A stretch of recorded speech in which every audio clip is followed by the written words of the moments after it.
There seems to be a reoccurring theme in this mini-series of Sonic reviews I'm doing.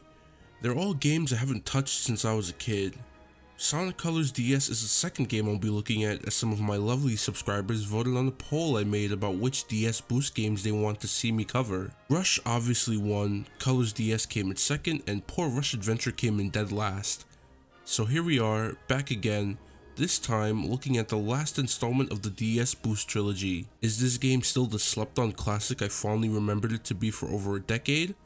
Or has it aged and become an unplayable low-effort budget title? Let's knock out the story. The story of Sonic Colors sees Eggman chain together many different planets which he uses to create an interplanetary amusement park. The park is of course a front for his evil schemes. This time he aims to use the power of an alien race known as Wisps to power his giant mind control beam to use on the people of Earth to do his bidding. Sonic and Tails go to investigate this amusement park thinking Eggman is up to no good.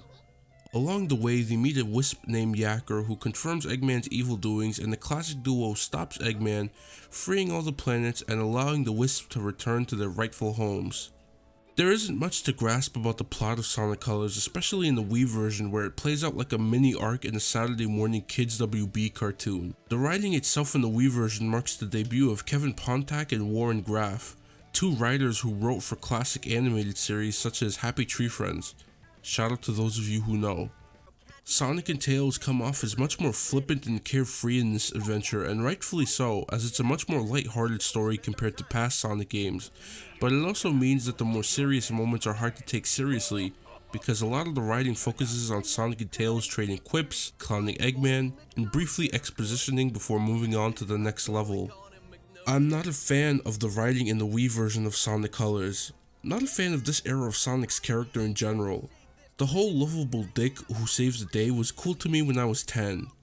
I recognize that it's mean to say that because I'm sure there are older Sonic fans who very much enjoy Sonic's character here.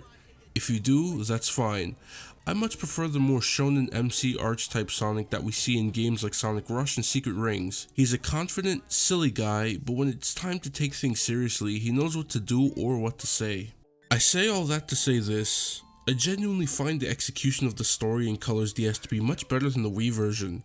It's more compact and leaves out certain scenes and moments, but I can honestly do without scenes like this if it means that the story's flow is much better. Sonic is also less quippy in this version and is much more in line with his usual characteristics of previous games. There's a third member of the writing team I hadn't mentioned yet, Yasushi Otake.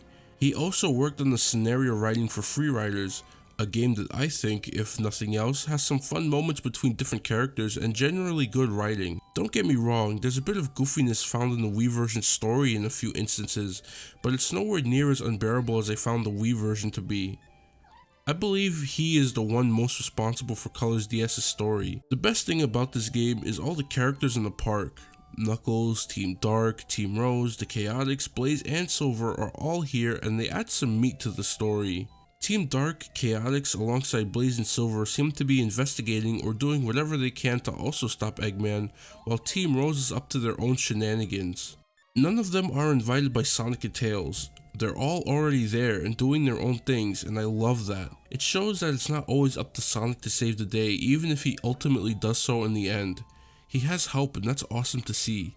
I don't have much to say about the music and visuals of this game. The environments are only slightly more impressive to look at than the ones in Sonic Rush, but there are tons of reused assets, but that isn't a bad thing. The music is the exact same as Sonic Colors outside of obvious compression and a few select pieces like the special stage music, which is one of my favorite tracks in the entire franchise. A lot of the music is composed by well-known names when it comes to Sonic music like Tomoya Otani, Fumi Kumatani, and Naofumi Hataya. The three of them and everyone else who worked on this soundtrack deserve all the praise because Sonic Colors' OST is one of the very best in the franchise. I remember the uproar in the fanbase when it was revealed that Cash Cass was working on the theme song. It's so funny because Reach for the Stars is one of the most popular songs in Sonic, and Otani even referenced it in Sonic Frontiers' One Way Dream. The gameplay hasn't changed much since Rush 1. The boost mechanic is now a staple of both home consoles and handheld games. Colors DS gives Sonic a similar moveset to his home console counterpart. A reliable homing attack, the stomp, boost, air dash, but no trick system, which is weird because pretty much every other Sonic game around this time had some sort of trick system if I remember correctly. The game is much easier than Rush 1. The level design isn't as intense even in later stages. I knocked this game out in just about an hour, collecting all the 7 emeralds too. The level design is much more in line with Boost era home console Sonic, a main path but with certain sections that take you to a top path or bottom path depending on your performance and reflexes. All paths eventually converge back into the main pathway.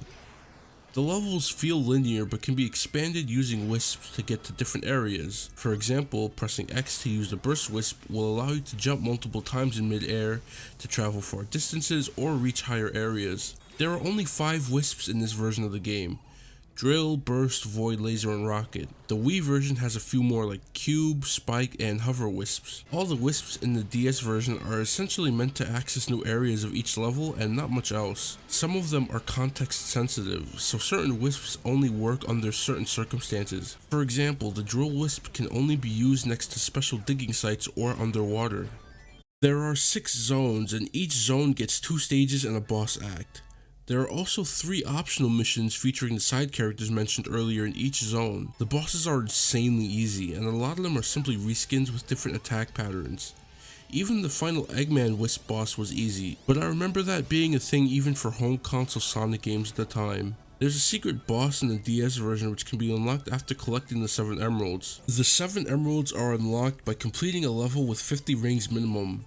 Just like in Rush 1, they're locked to 1 emerald per zone, and for the 7th, you must defeat Eggman's AI in the game land with the same requirements. The special stages in this game are much easier than the ones in Sonic Rush. You do 3 laps around the course and obtain a set number of colored spheres each lap. They throw some spiked bombs at you for a laugh every now and again, but these are so easy a baby can complete them with little to no trouble. The addition of the Mother Wisp as a final boss is a great idea that I'm shocked wasn't in the Wii version. Eggman was literally turning the wisps into corrupted energy for his mind control beam, and including the Mother Wisp was a nice touch. It's a fun boss fight, and it made for a sweet end credits scene similar to the one seen at the end of each story in Sonic Adventure 1. I genuinely love Sonic Colors DS. There isn't much wrong with this game. Its core gameplay is fundamentally sound, the levels are fun and have good replay value, and it's also got some good additions that make it an overall better experience for me than the Wii version. Speaking of, I recently played the Wii version of Colors for the first time, and I'll be honest, I was going into it looking to hate it more than I did. It's not a bad Sonic game by any means, but in my opinion the Wii version is mid. Most of my complaints are likely the ones everyone has about Colors Wii. Why are there 6 mandatory acts? Why are there so many boring 2D challenges? Why is most of this game in 2D?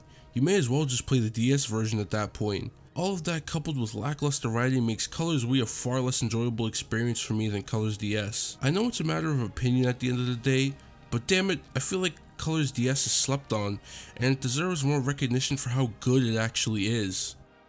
Which version of Sonic Colors do you prefer? Let me know in the comments. Shout out to y'all for watching, and stick around my channel for more Sonic goodness. With that, I'm out. Peace.